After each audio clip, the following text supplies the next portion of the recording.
Hello, my name is Sarah Ayler and I'm shooting this video for Softflex Company. So I made this design on a Facebook Live design challenge and I really love it. So I decided to make some other variations. In another video you will find this variation here. So instead of having just straight strands that come down from the wire, the strands actually connect back up to make a different shape. I have one other variation that I'm going to show you today on this video, and that variation is asymmetrical. So it's very similar to the original design, but it's actually going to have the strands of chain running from really long to really short. So let's get going and putting this together. So today I'm using the Softflex Extreme in the 24 karat gold. What's really great about this product is it's a copper alloy base, 19 by 1 strand. So those little strands are all braided together and then they're coated in a 24 karat gold, drawn down to just the perfect diameter and then coated in a clear nylon. So you get this really beautiful bright gold color, which just lends itself really well to making jewelry. So I already cut a piece off that's a pretty nice length for a necklace. And I'm using the 014 fine. However, I would suggest, and what I used on the original design is the 019 medium. However, these particular gemstones that I'm using, these little clear crystals, have a little bit of a smaller hole than the amethyst on the other necklace. So I had to go down a diameter, but I always suggest using the thickest diameter that you can fit on your beads. Okay, so to get started, I am just going to clip a bead stopper somewhere in the middle of the wire. If you've never used these before, they're really easy. You just pinch the two ends and it'll actually clip right onto the wire, and then it holds your beads in place, making life just a little bit easier. I'm going to go ahead and string from one end to the other, so I'm going to start with my crimp tube. I'm using a 2 by 2 millimeter crimp tube today, and that's perfect with the 014 fine diameter of wire, both for a single strand and then on the back side when I go to crimp the clasp on, it will also work really well. So I'm going to go ahead and let that fall down to my bead stopper, and then I'm going to string one of these little metal beads. A lot of the products that I'm using today, such as the metal beads, the crystals, the chain, all come from a company called Plazko, and you can find them at plazko.com. They were our design challenge partner for the design that I showed you earlier on Facebook. And so I had some leftover materials and I was so inspired by that first design I thought I would make some other variations. When you buy the chain from them, it's basically just going to be one big long piece. And this particular chain is really cool because it has these little discs with two holes on either side that are connected by a simple jump ring. And so to start out, you're just going to cut all of your long pieces of chain. So from one end to the other, I'm doing a 3 disc, a 4 disc, a 5 disc, and I think I went up to, let's count, 1, 2, 3, 4, 5, 6, 7, 8, 9, 10, 11. So my last piece of chain had 11 discs on it. And in this particular design, I'm just going up one more disc for each section.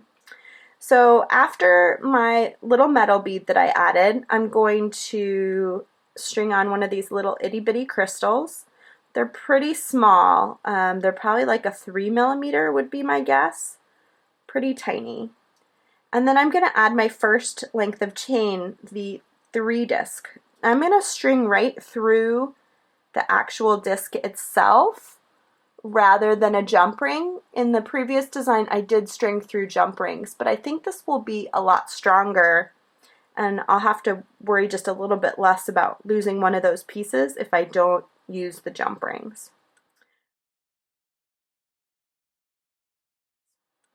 I'm going to string another crystal, and then I'm going to string my 4-disc piece of chain. Another crystal, and then I'm going to string my 5-disc piece of chain. And so on and so forth, all the way down the wire until you get to something that looks like this with, 3 on one end and 11 on the other end. And then to finish it off, you're just going to finish the same pattern by adding a crystal on this side, and then let's flip it so we're looking at it the way we were making it. By adding a crystal, a metal bead, and then again a crimp tube.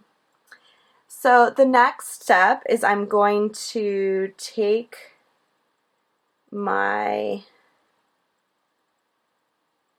bead stopper and make sure I'm pretty much in the middle of the wire with my design, so I don't end up wasting too much on the ends when I go to crimp it. And I'm going to go ahead and just let that sort of hang and grab my crimping pliers. Now there's lots of tutorials on our website and also in our videos section, either on Facebook or YouTube, about crimping. So I'm not going to go into too great of detail about how to crimp, but you can find those things online if you've never crimped before. These crimping pliers have 2 holes. There's a front hole with a rounder, a back hole with a crimper. I'm going to use the crimper first. You always want to leave a little bit of space between your last bead and your crimp. So I left probably about 1 to 2 millimeters of space before crimping. I used that crimper first to create a divot in the crimp tube. And then I'm going to flip the crimp on its side into the rounder, and I'm going to just compress again. I like to go around it a few times, just tightening it all down. You're actually cinching the metal into the nylon coating, so you want it to be nice and strong. All of you that have heard my videos before know that I think crimping is extremely important because it holds your whole piece together. Even though the crimps are small, you want a good quality crimp tube, and you want to make sure that you're crimping correctly. So I'm going to do, well, first let's do our crimp cover, and then we'll go to the other side and do the same thing.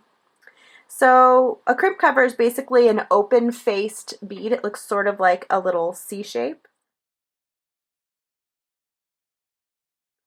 I'm going to grab it with my crimping pliers, or I'm sorry, my chain nose pliers, and I'm going to just slide it over the top of that crimp tube, and then you just close it down over the crimp tube. And again, you can find tutorials and videos on crimp covers that'll go into a little bit more of a close-up detail. I'm going to do the same thing on the other side. So I'm just going to grab my crimping pliers. I'm just going to pull just a little bit away from that last bead to give a little slack. And then I'm going to go ahead and crimp that tube into that nylon coating.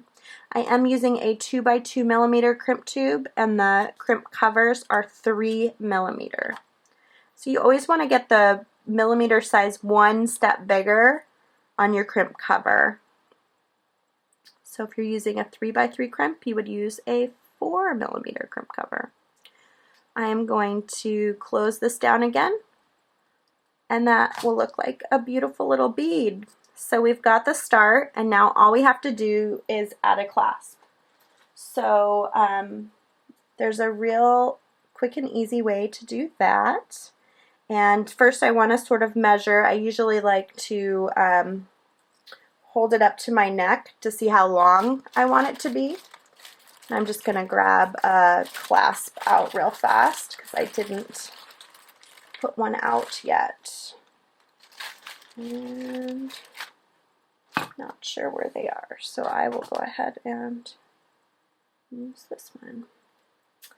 So you want to measure. I usually measure it right on my own neck just to get a general idea of what I want it to look like.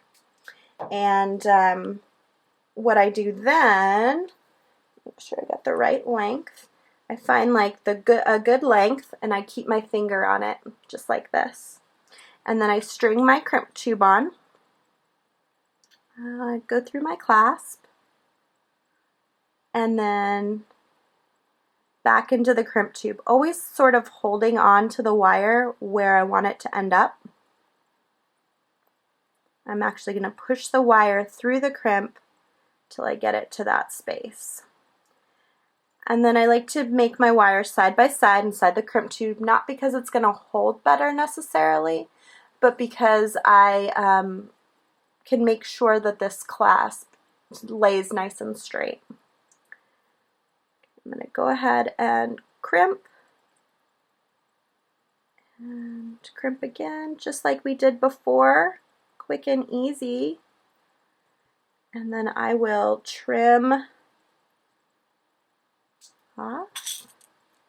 And to finish this, you're just going to run your fingers over the wire so that you are going to end up in the same place on both sides. And then you're going to do it again. You're just going to crimp, slide your crimp tube on, go into the other end of your clasp. You can of course measure it out if you really like to be scientific and perfect about it. I personally just sort of eye it out, as long as it's pretty similar.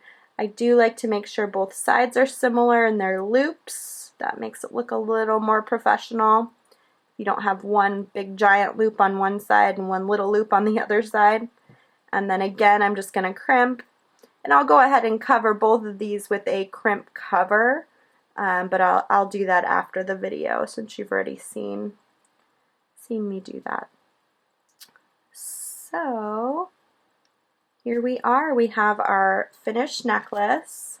You can see it as compared to the original.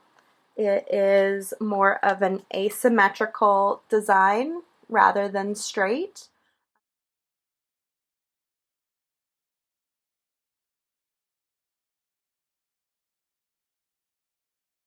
But I think it's going to be perfect for some folks that prefer things that are a little bit different and not quite so symmetrical like this piece is.